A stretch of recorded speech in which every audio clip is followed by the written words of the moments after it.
कबीरदास जी कहते हैं, गुरु गोविंद दोहे खड़े काके लागू पाँव, बलिहारी गुरु आपने गोविंद दियो बताए।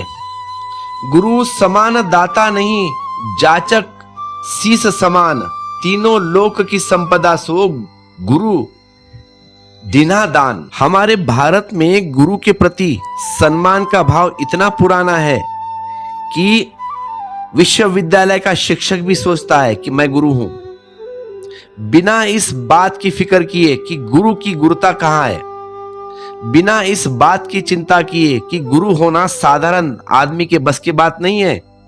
तुम भले हो प्राध्यापक, प्रोफेसर, पीएचडी पास आउट हो, लेकिन गुरु होना साधारण आदमी की बस की बात नहीं है, क्योंकि गुरु तो वही हो सकता है जो उस गुरुता को उपलब्ध हो गया हो, जो अंतिम महिमा को उपलब्ध हो गया हो, जिसने परम सत्य को जान लिया हो, वह गुरु हो सकता है। जिसको जानने को कुछ शेष न रहा हो, जिसके होने में अंतिम घटना घट गई, जो समाधिस्थ हुआ, जिसके लिए परमात्मा पारदर्शी हो गया, जो परमात्मा को एक हो गया, जिसमें परमात्मा में रत्ती भर भी भेद न रहा, वह है असली गुरु।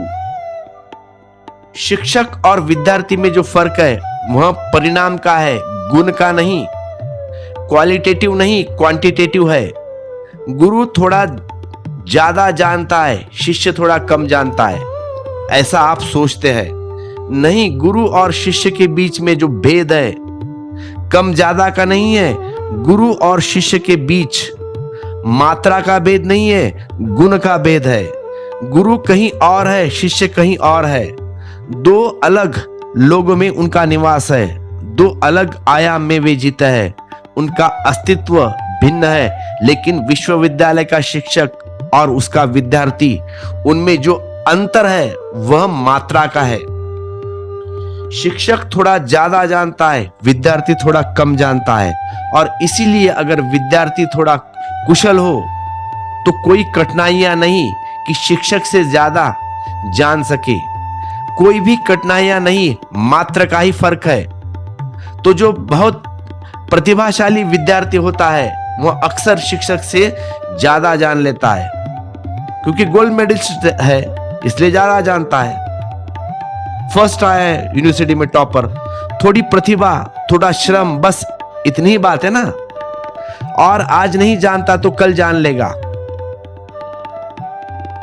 तुम्हारा शिक्षक एमए है या एमएससी है या पीएचडी है या एमकॉम कर लिया, विद्यार्थी कल भी कर लेगा। यहां भी जो शिक्षक ने डिग्री पास की है, तो जो फासला था वह फासला गुण का, मात्रा का है, गुण का नहीं।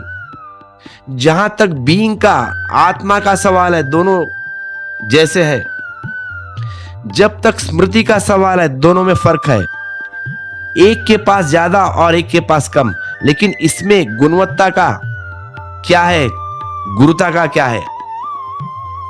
तो गुरु और शिष्य के बीच जो फासला है वह क्वालिटेटिव है, गुण का है। गुरु कहीं और, शिष्य कहीं और। यह मात्रा का भेद नहीं है, यह तो पूरा का पूरा।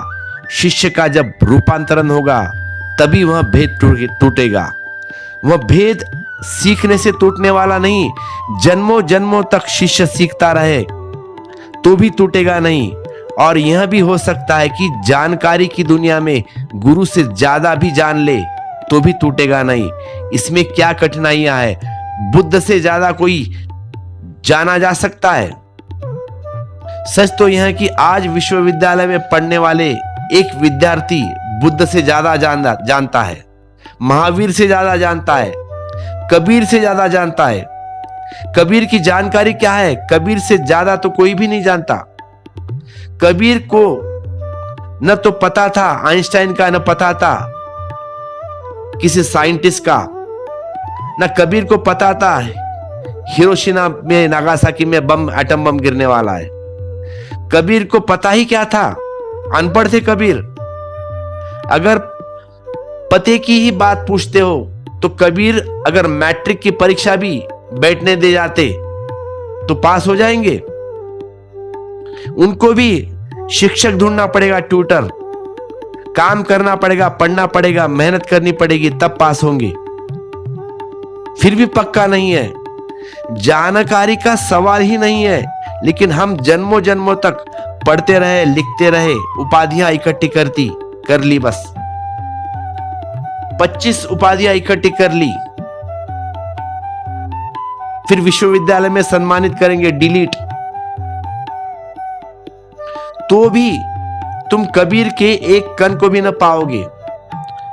तुम्हारी तो बात दूर, तुम्हारा आइंस्टाइन भी कबीर का एक कण को भी नहीं पा सकता, ना बुद्ध के। अब तुम कहते हो आइंस्टाइन तो मेडलिस्ट है, बड़ा साइंटिस्ट, वह भी नहीं, इम्पॉसिबल। आइंस्टाइन भी मरते वक्त इसी पीड़ा से मरता है कि मैंने बिना कुछ जाने मर रहा हूं, यह रहस्य जगत का अछूता रह गया। आइंस्टाइन कितना जानता है? मनस्वी कहते हैं कि आइंस्टाइन जितना जानता है शायद मनुष्य जाति के इतिहास में इतना किसी आदमी ने कभी जाना नहीं। जानकारी का जहां तक संबंध है, खुद आइंस्टाइन चकित था कि इतनी जानकारी मेरे भीतर बनी कैसे रही, बनती कैसी होगी। तो मरते वक्त वसीयत करके गया है कि मेरा सिर वैज्ञानिकों के लिए जांच के लिए देना। तो मस्तिष्क प्रयोगशाला में रखा हुआ है आइंस्टाइन का, अभी तक जांच चल रही है। अनूठा मस्तिष्क है आइंस्टाइन का, उसकी जानकारी बड़ी है, लेकिन आत्मा वही है जहां तुम्हारी है, उसमें कोई फर्क नहीं है। तो दो बातें यहां पे ख्याल करें, एक तो जानकारी का परिणाम विस्तार है और एक आत्मा का गुणात्मक विस्तार। तो कबीर के पास कुछ भी नहीं है जो तुमसे ज्यादा है। तुम्हारे पास मकान बड़ा है, कबीर के पास तो कुछ भी नहीं है। कबीर झोपड़े में रहते थे, लेकिन कबीर के पास अनुभव कि बड़े असीम है, और तुम्हें उस कबीर तक जाने के लिए जन्मों या जन्मों की यात्रा करनी पड़ेगी, तब भी तुम पा न सकोगे कबीर उतनी ऊंचाई। मामला क्या है? कबीर किसी और आयाम में है। आत्मा, अस्तित्व, बीइंग, दो आयाम ध्यान रखे, नोइंग जानकारी और बीइंग अस्तित्व होना। ये कबीर और बुद्ध और क्राइस्ट और कृष्ण को हम जो इतना सम्मान देते हैं ना, जो इतनी श्रद्धा देते हैं, इतनी जानकारी के कारण नहीं, इनके अस्तित्व की शुद्धि के कारण है, इनके होने के ढंग के कारण है। इनके होने का ढंग हमसे बिल्कुल भिन्न है। ये हमारे साथ रहते हुए भी हमारे साथ नहीं है, किसी और लोक के निवासी है। इसलिए हम इस तरह के पुरुष को अवतार कहते हैं, अवतारी पुरुष। अवतार का मतलब है कि वह हमारे बीच है, लेकिन हमसे पैदा नहीं हुए हैं। अवतार का मतलब है हमारे बीच में है, लेकिन उनका आना किसी और लोक में से है। जैसे अंधेरे में छोटा सा छिद्र हो छप्पर में और सूरज की किरण उतरी हो, वही अवतरण है। वह किरण भी नहीं है अंधेरे से भरे कमरे में जहां अंधेरा है, वही है किरण भी है। दोनों के होने का ऊपरी ढंग एक सा है, लेकिन भीतरी ढंग बहुत भिन्न है। कहां अंधेरा, कहां किरण, बिल्कुल विपरीत। किरण आती है सूर्य के लोक से, वह अवतरण है। अंधेरा इस पृथ्वी का है, वह कहीं से भी नहीं आता, वह सदा यही है। किरण आकर उसको तोड़ देती है, किरण चली जाती है, फिर वह अपनी जगह ले लेता है। वह कहां आता है और जाता नहीं। अंधेरे में कोई गति नहीं है, अंधेरे में कोई विकास नहीं है, अंधेरे में कोई रूपांतरण नहीं है, बस अंधेरा जैसा का तैसा बना रहता है। अंधेरे से ज्यादा मृत तुम कोई और चीज न पा सकोगे। पत्थर भी थोड़ा हिलता डुलता है, पहाड़ भी सरकता है, महाद्वीप भी यात्रा करता है, पहाड़ भी बढ़ते हैं, छोटे बड़े हो जाते हैं, उनमें भी गति है थोड़ी, और जीवन है। अंधेरा इस जगत में सबसे बड़ा भयानक मृत्यु है। इसलिए हम सारी दुनिया में मृत्यु को अंधेरे की तरह चित्रित किया है। यमदूत, मृत्यु की देवता, उनको हम काला चरित्र करते हैं। यमराज को काला कर दिया ना हमने, भैंस के ऊपर बिठा दिया। उसके पीछे कारण है, क्योंकि अंधेरे से ज्यादा जीवन शून्य है और कुछ भी नहीं।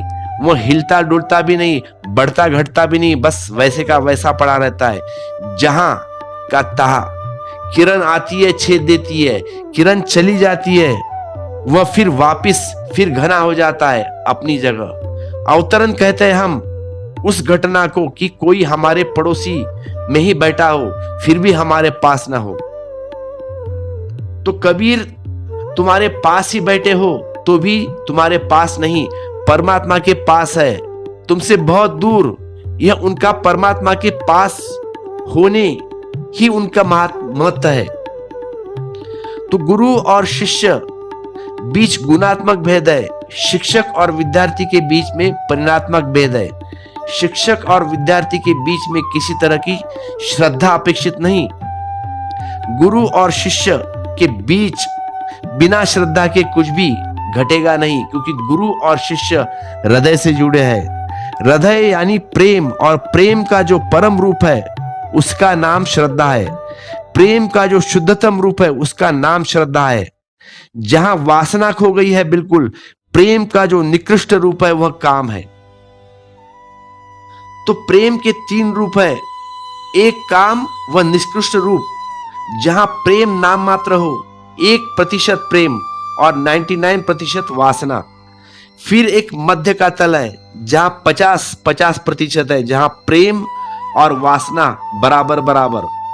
हमारे जीवन में अगर मैं इस दूसरे प्रेम की भी बात पता चल जाए तो भी बहुत बड़ी घटना है, सेकंड की बात कर रहा हूं। फिर एक तीसरी घटना है जहां वासना 1% और 99% प्रेम, उस अवस्था का नाम है श्रद्धा।